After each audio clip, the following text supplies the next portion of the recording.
Changyong thought that he didn't actually like him from the start, Kim Giju, who relied on his connections to become a ranker through an unofficial raking battle. Adding to it, getting open support from the association, it's like the association was not even trying to hold back their bias for him. Well, it was a great move on their part using a mask as a disguise, since he just thought that he was just a mascot for the association. However, with his mouth opened in shock with nervous sweat running down his face, what the hell was this? How in the world did these skeletons have so much mana, and what on earth is with this ridiculous number of skeletons? On top of that, a death knight that he can sense the energy of a demon from. Did this territory war cause such a summon monster to appear? Just thinking about all this is already shocking enough, but there's also a lich that seems really powerful, along with countless griffins. And even the king of the griffin was leading the swarm of griffins. He has never heard of any summoner that's this powerful, and Tao Chen said, he's just so speechless.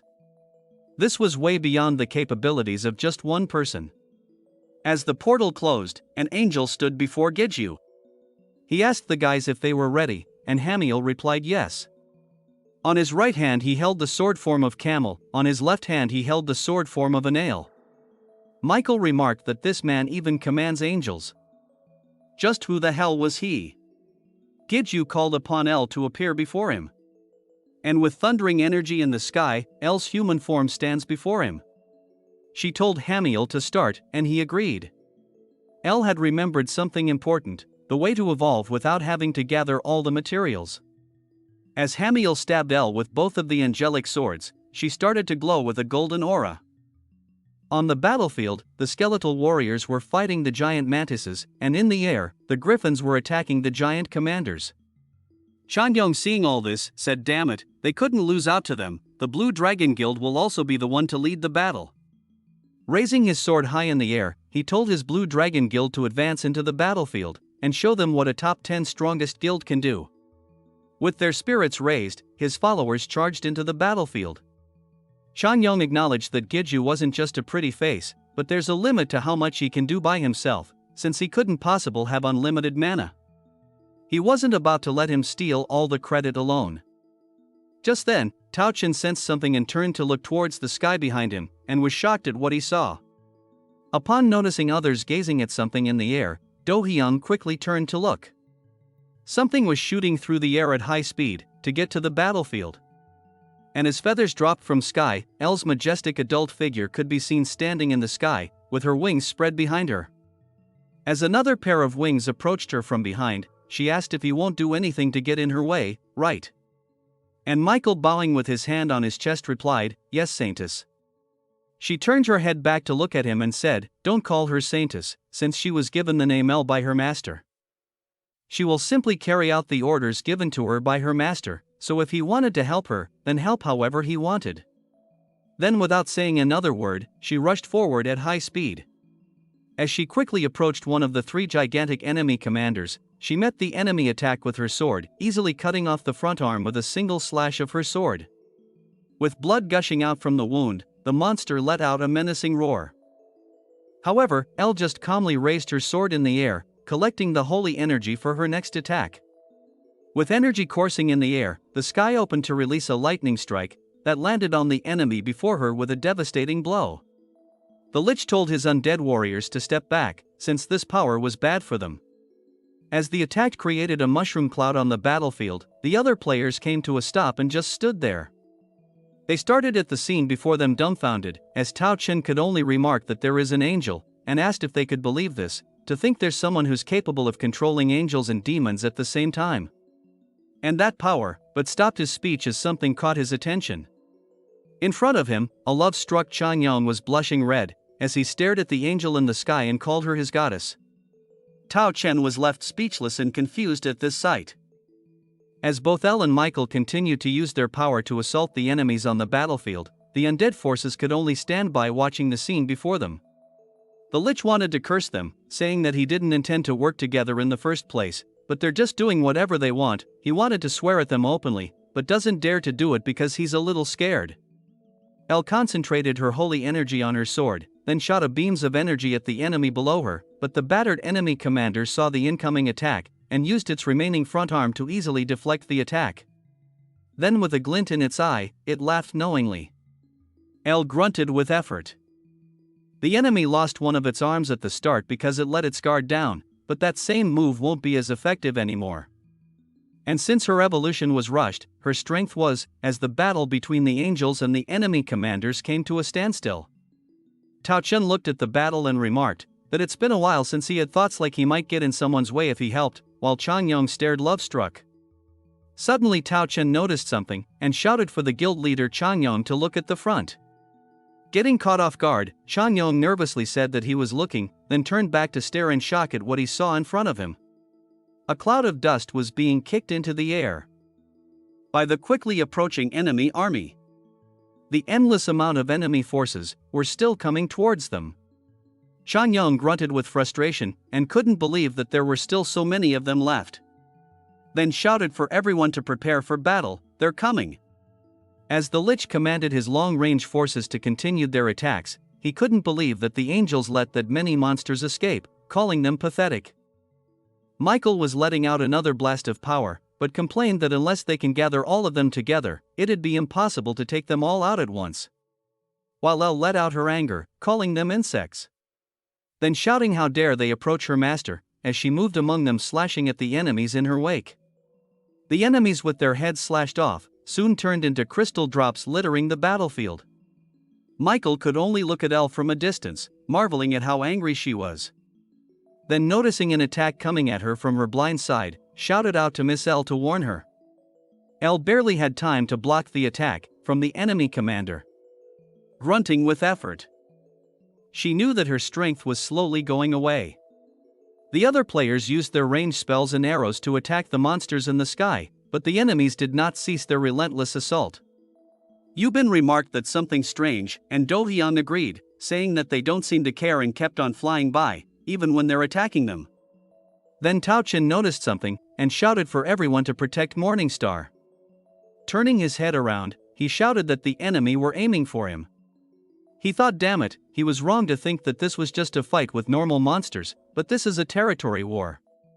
A fight against an army led by a commander. And if there are too many summoned monsters, it'd be common sense to take out the summoner. The flying mantises quickly fly to Gidju's position, but he doesn't just sit there waiting to die.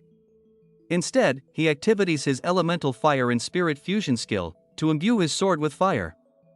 Then as the other players look towards his location, a large fiery explosion can be seen emitted from there. As arcs of fiery energy was shot out, it struck the flying mantises, killing them instantly and turning them into crystals, which shocked everyone around him. Lu asked him why he doesn't use his death skill in the battle so far, since it's making him look weaker than Elle. But Gidju told him that this was already sufficient for now, and in the first place, insects are weak against fire, and since death was his ultimate weapon, he shouldn't use it recklessly and only use it in really important situations. Lu remarked with pride that it was just a basic technique for him, but it is indeed a pretty powerful one. Gidju thinks he's so easy to please. Now then, it's about time that Elle should be getting tired, so he started to get ready to go into combat. Using haste, he zooms past all the standing players and heads into the battlefield. Tao Chen is shocked at this revelation, thinking that a summoner that can fight, that's totally cheating. While Changyong nervously looked at this, and declared that he can't help but to acknowledge his strength. Then clenching his teeth in anger, shouted for his Blue Dragon Guild to advance. Byamjin shouted for the other players to join in the battle as well.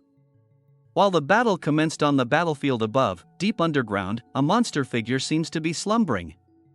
Then the system notification informs everyone that the territory Lord Bodhi's had awakened. Covered by an eerie menacing aura, the demon's eye comes to life glowing red.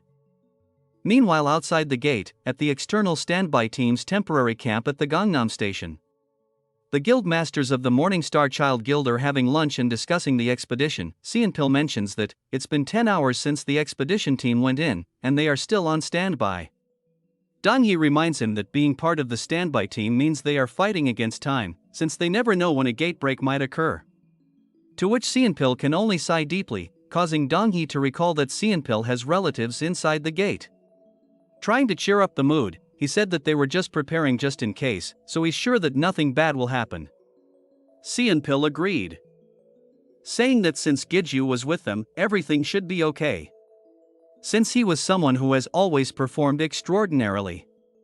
Back on the battlefield, Giju started to use his summon ability and called up Cresu, while the king of the griffins along with his fellow griffins confronted an enemy commander.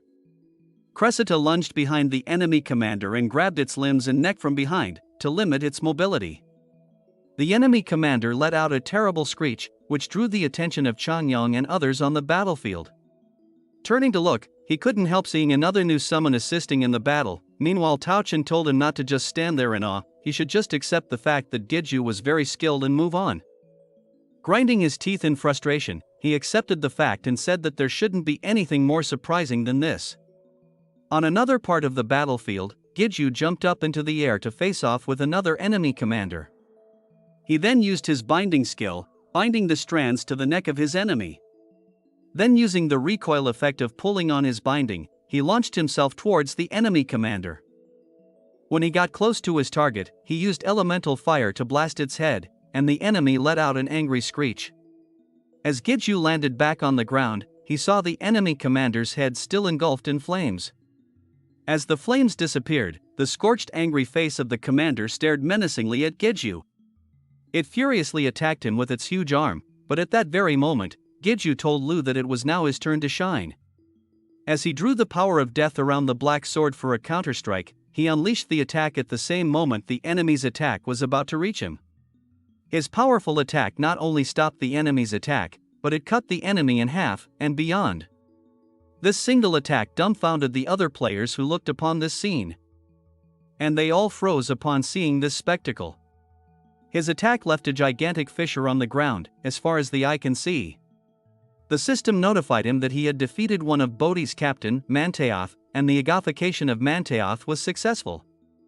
Giju just stood there stunned by the power of his own attack, as the enemy started to deteriorate before him. With a dumbfounded look, he asked himself, was he always this strong? Suddenly his body was assaulted by a terrible pain. As he touched his chest, Brunhart shouted in concern for his master, while Lu said he guessed that's to be expected. Due to the demonic energy here, the power of death was reinforced by the dense demonic energy, which also broke his balance of power within his body, and warned Giju that he will need to be careful with how he uses it, while Giju grunted that he should have told him that earlier. Lu simply replied that he didn't expect it to be this bad, then warned him that it's coming. The system notification informed him that Lord Bodhi's has awakened, and the whole battlefield started to shake violently. As the ground started to break apart, the players started to panic and wonder what in the world was going on. In a panic, Changyong looked down at the ground and asked if something else was coming. Byamjin wondered just how far did the cracks extended. The cracks seemed to cover the whole battlefield, emanating from its center. Then a huge explosion occurred in the center, sending debris flying everywhere, along with the combatants who were caught in the aftermath of the explosion. Even Giju was sent flying backwards, as he asked what's going on, and Brunhart replied that the ground exploded.